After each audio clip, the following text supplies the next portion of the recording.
Hello student, good morning. कल हमने अशोक, बिंदुसार और चंद्रगुप्त मौर्य के बारे में पढ़ा। तो मौर्य साम्राज्य के बारे में इतना ज़्यादा विस्तार से तो नहीं है, लेकिन थोड़ा बहुत अशोक के बारे में, थोड़ा बहुत बिंदुसार के बारे में और थोड़ा बहुत चंद्रगुप्त मौर्य के बारे में हमने कल पढ़ा था कि भाई चाणक्य की सहायता से चंद्रगुप्त मौर्य ने गणानंद को हराकर और भारत में मौर्य वंश की स्थापना की। उसके बाद बिंदुसार के बारे में पढ़ा और उसके बाद अशोक के बारे में। तो अशोक का धम्म भी हमने पढ़ा, किस प्रकार कलिंग युद्ध के बाद अशोक ने युद्ध की नीति त्याग दी, यानी तलवार की नीति त्याग दी और अपने धम्म का प्रचार प्रसार किया। यहाँ तक कि अपने पुत्र और पुत्री को भी धर्म प्रचार प्रसार के लिए उन्होंने विदेशों में भेजा। फिर उसके बाद हमने पढ़ा कि 40 वर्ष के बाद 232 ईसा पूर्व में अशोक की क्या होगी, मृत्यु होगी। अब है अशोक के बाद अशोक के उत्तराधिकारी तथा मौर्य साम्राज्य का पतन। तो अशोक के बाद जो उसके उत्तराधिकारी आए वो ज़्यादा इतने शक्तिशाली नहीं थे। तो जो आगे समय निकलता गया तो मौर्य साम्राज्य हो पतन की ओर अग्रसर हो गया। अशोक के बाद अगले 50 वर्ष तक 50 वर्ष तक उसके कमज़ोर उत्तराधिकारियों का शासन रहा। अशोक के बाद कुणाल राजा बना, जिसे दिव्यावदान में धर्म विवर्धन कहा गया है, यानी धर्म का विरोधी। ठीक है, दिव्यावदान उस नाटक है, उसमें कहा गया है धर्म विवर्धन।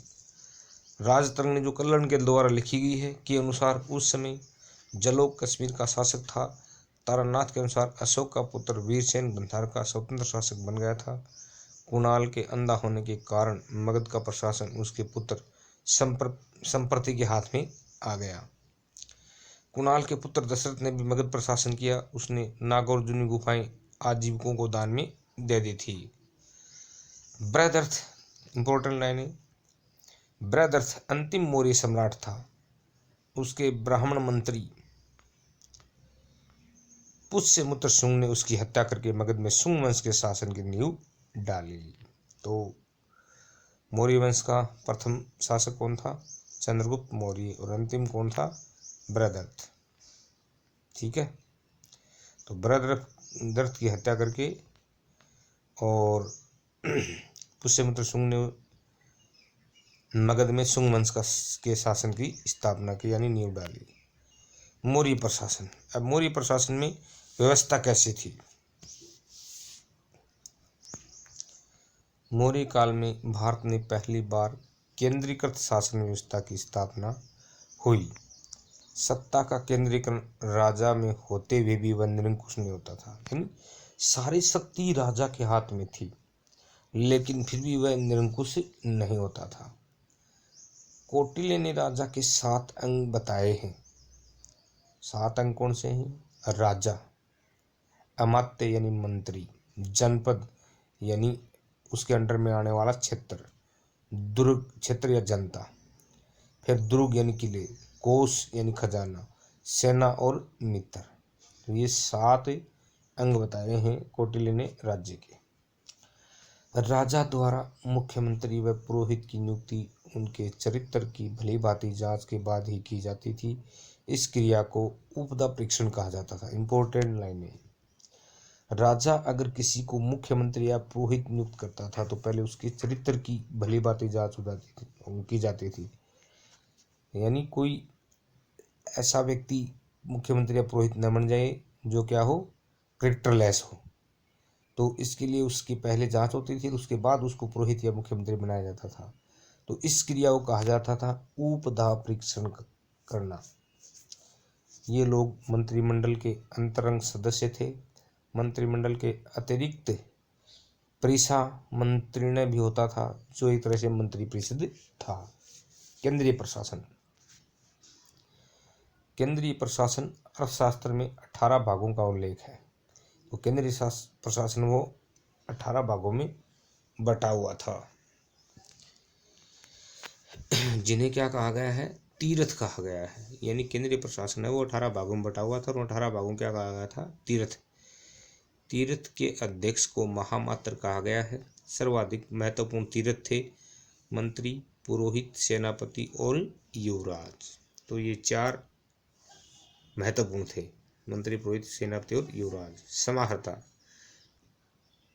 समाहर्ता क्या काम करता था, ये एक प्रकार का क्या होता था, वित्त मंत्री होता है। ठीक है, इसका कार्य राजस्व एकत्र करना, आय व्यय का ब्यौरा रखना तथा वार्षिक बजट तैयार करना। सन्निधाता, कोषाध्यक्ष, ये आजकल जो महालेखा नियंत्रण जो होता है, महालेखा और नियंत्रक परीक्षण, उसी प्रकार होता था। सन्निधाता कोषाध्यक्ष होता था। साम्राज्य के विभिन्न भागों में कोषगृह और अन्नागार बनवाना। अर्थशास्त्र में 26 विभागाध्यक्षों का उल्लेख है, जैसे कोषाध्यक्ष, शीताध्यक्ष कृषि से संबंधित, पण्याध्यक्ष व्यापार से संबंधित, सूत्राध्यक्ष कताई बुनाई से संबंधित, लूनाध्यक्ष बूचड़खाना जहाँ पे पशुओं को काटा जाता है उसे बूचड़खाना बोलते हैं, वित्ताध्यक्ष चारागाह, लक्षणाध्यक्ष मुद्रा जारी करना, मुद्राध्यक्ष, कोतवाध्यक्ष, बंद नागराध्यक्ष, आर्टिक वन विभाग का प्रमुख इत्यादि। युक्त व उपायुक्त महामात्य तथा अध्यक्षों के नियंत्रण में निम्न स्तर के कर्मचारी होते थे। ये युक्त और उपयुक्त महामात्य ये क्या होते थे, महामात्य तथा अध्यक्षों के निम्न नियंत्रण में निम्न कर्मचारी होते थे। महामात्य और अध्यक्ष होते थे, उनके नीचे काम करते थे ये युक्त और उपयुक्त। जैसे आजकल होता है ना, मंत्रिमंडल के नीचे होते हैं, कैबिनेट मंत्री के नीचे होते हैं राज्य मंत्री, उप मंत्री, वैसे ही ये युक्त और उपयुक्त है। प्रांतीय प्रशासन, अशोक के समय में मगध साम्राज्य के 5 प्रांतों का उल्लेख मिलता है। उत्तरापथ तक्षशिला, अवंती राष्ट्र उज्जैनी, कलिंग तोसली, दक्षिणापथ सुवर्णगिरी और मध्य देश पाटलिपुत्र। तो 5 अशोक के जो समय में जो 5 राज्य थे उनका उल्लेख मिला है। पहला उत्तरापथ तक्षशिला, फिर अवंती राष्ट्र उज्जैनी, कलिंग तोसली, दक्षिणापथ सुवर्णगिरी था, मध्य प्रदेश पाटलिपुत्र। प्रांतों का शासन राजवंशीय कुमार या आर्यपुत्र नामक पदाधिकारियों द्वारा होता था। प्रांत विषयों में विभक्त थे जो विषयपतियों के अधीन होते थे। जिले का प्रशासन अधिकारी स्थानिक होता था। जिले का जो प्रशासनिक अधिकारी होता था उसको क्या कहते थे, स्थानिक। प्रांत थे वो विषयों में विभक्त थे जो विषयपतियों के अधीन होते थे। ठीक है, तो प्रांतों को विषयों में विभक्त कर किया हुआ था और विषयों के ऊपर शासन करते थे या विषयों को अंडर में रखते थे, उनको विषयपति कहा जाता था। और जिला होता था उसका जो प्रशासनिक अधिकारी क्या कहलाता था, स्थानिक, जो समाहर्ता के अधीन था। प्रशासन की सबसे छोटी जो इकाई थी का मुखिया गोप था, यानी गांव होते थे। ठीक है, तो गोप का काम था गांवों की देखरेख करना, जो 10 गांवों का शासन संभालता था। समाहर्ता के दिन प्रदेष्टि नामक अधिकारी होता था जो स्थानिक गोप और ग्राम अधिकारियों कार्यों की जांच करता था। नगर शासन, मेगास्थनीज के अनुसार नगर का शासन प्रबंधन 30 सदस्यों का एक मंडल करता था जो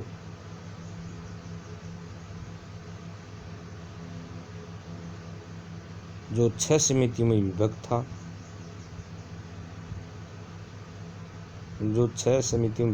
प्रथम समिति उद्योग शिल्पों का निरीक्षण, द्वितीय समिति विदेशियों की देखरेख करना, तृतीय समिति जन्म मरण का लेखा जोखा करना, चतुर्थ समिति व्यापार वाणिज्य देखना, पांचवी समिति निर्मित वस्तुओं की क्रय विक्रय का निरीक्षण करना और छठी समिति थी विक्रय मूल्य का 10वां भाग बिक्री कर के रूप में वसूलना।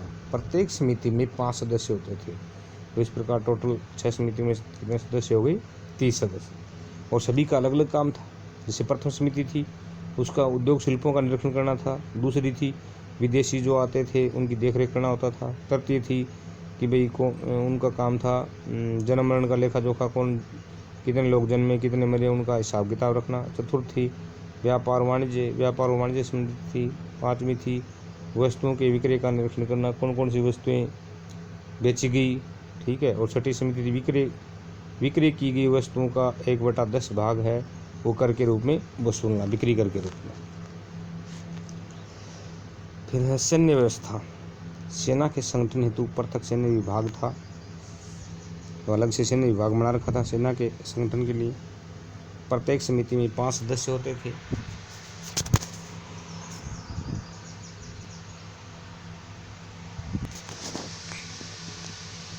तो प्रत्येक समिति में कितने सदस्य होते थे? 5 सदस्य होते थे। तो टोटल कितनी समितियां थी? 6 समिति थी। ये समितियां सेना के 5 विभागों की देखरेख करती थी। ये 5 विभाग थे। सेना भी 5 भागों में बटी हुई थी, अलग अलग थी 5 भाग। कौन कौन से थे? पैदल सेना, अश्व सेना, हाथी सेना, रथ सेना और नौसेना।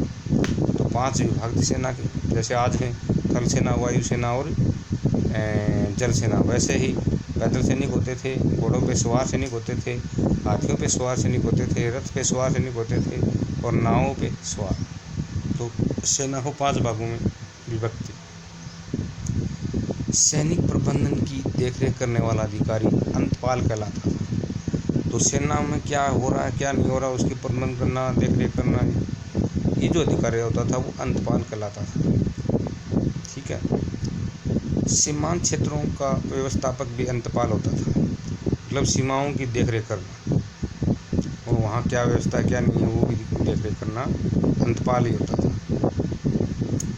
मेगास्थनीज इंडिका के अनुसार चंद्रगुप्त मौर्य के पास 6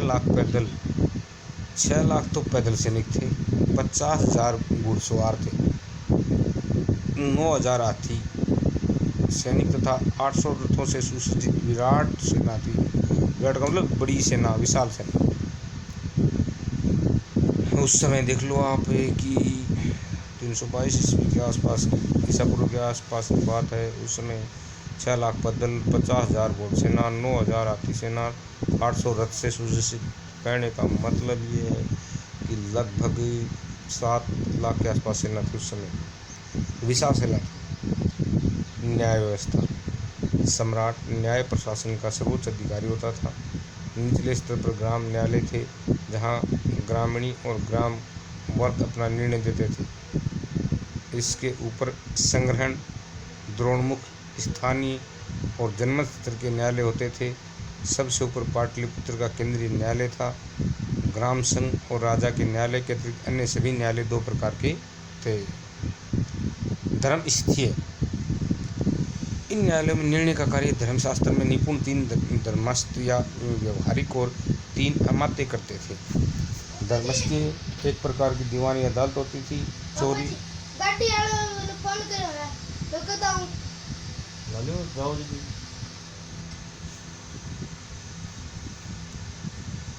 धर्मस्थीय एक प्रकार की दीवानी अदालत होती थी।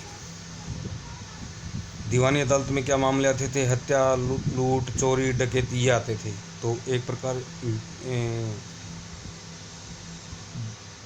धर्मस्थीय एक प्रकार की दीवानी अदालत होती थी जिसमें चोरी, डाके और लूट के मामले, जिन्हें साहस कहा गया है, भी धर्मस्थीय अदालतों में रखे जाते थे।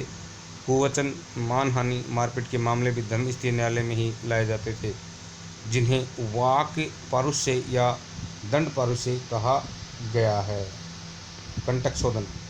ये फौजदारी अदालतें थी। 3 प्रदेष्ट्री तथा 3 अमात्य मिलकर राज्य तथा व्यक्ति के मध्य विवादों का निर्णय करते थे। नगर न्यायाधीश को व्यवहारिक महामात्र तथा जनपद न्यायाधीश को राजयुग कहते थे। चाणक्य के अनुसार कानून के 4 प्रमुख अंग हैं: धर्म, व्यवहार, चरित्र और शासन। फिर है मौर्यकालीन समाज। कौटिल्य का अर्थशास्त्र, मेगास्थनीज की इंडिका तथा अशोक के अभिलेखों से मौर्यकाल की सामाजिक व्यवस्था की जानकारी मिलती है। कौटिल्य ने वर्णाव्यवस्था को सामाजिक संगठन का आधार माना है। कौटिल्य ने 4 वर्णों के व्यवसाय भी निर्धारित किए हैं। 4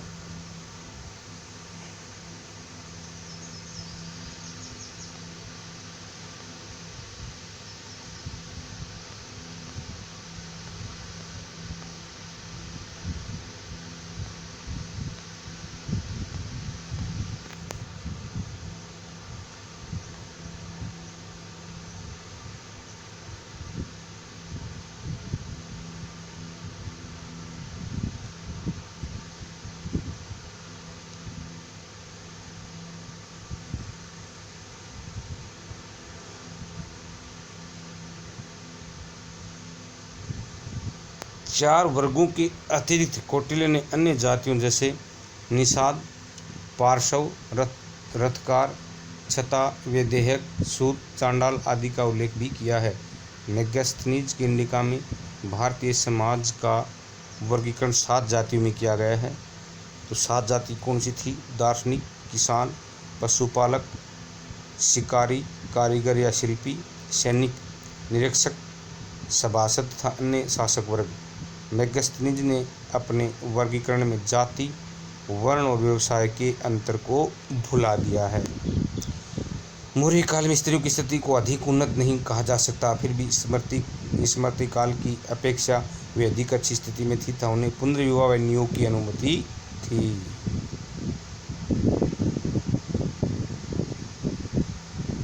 तो ये था मौर्य वंश।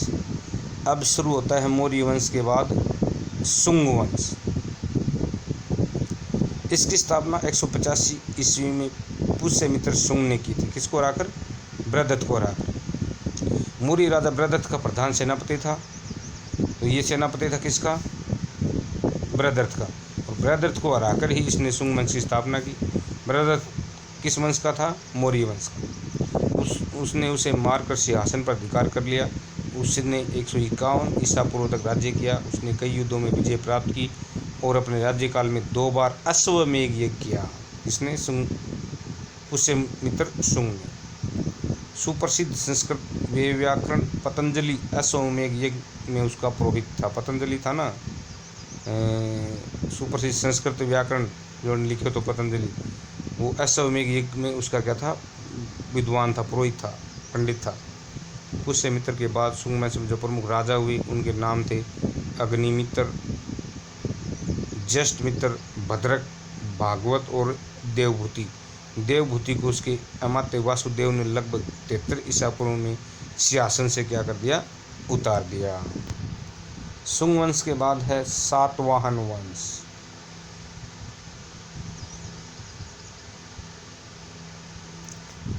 इसके बारे में चर्चा करेंगे अगले पीरियड। ठीक है, ओके।